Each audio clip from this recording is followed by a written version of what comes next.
Hi guys, this is Az from Integrum Health and Wellness, and today I'd like to talk to you about dealing with negative people. I think we all have experienced this in one way or another. Negative people coming into our lives, whether it be someone relatively close to us, whether it be a complete stranger. It's not a case of how do you avoid negative people, because I don't think any of us can genuinely get away from it unless we completely isolate ourselves. It's more a case of how we deal with it. As with most things in wellness, it's how we deal with things internally, how external forces affect us and how we cope with it internally to manage it. So today I want to give you a couple of ideas of how you can cope with negative people. First, let's identify who we're talking about here. So these are people who affect the way you feel inside yourself. So whether that be on a professional level, in terms of your career, whether that be family, friends, even the strangers that you encounter day to day. We need to have mechanisms for dealing with these people so that we can manage and maintain our positive mindset. We all know and we're all sure that a positive mindset is going to further us in our goals and lead to a happier existence. So we need to make sure that we're managing negativity and keeping it under check. First method I'd like to talk to you about is what I refer to as the boing flip method. Boing flip method is in reference to a bouncy ball coming off of a brick wall. You want to think of yourself as the wall and the negativity as this bouncy ball that's going to bounce straight off of you.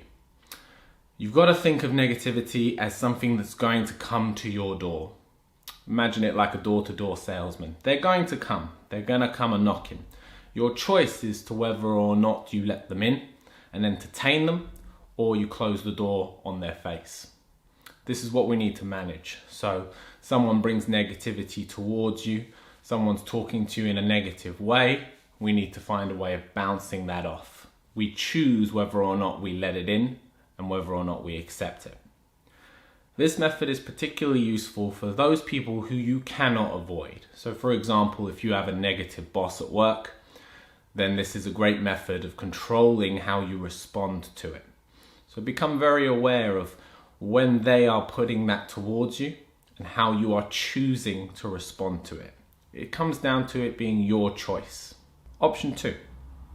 Now this is a bit more of a harsh option, but I'd say completely necessary evil. Option 2 is to actually remove the negative person. Cut them out.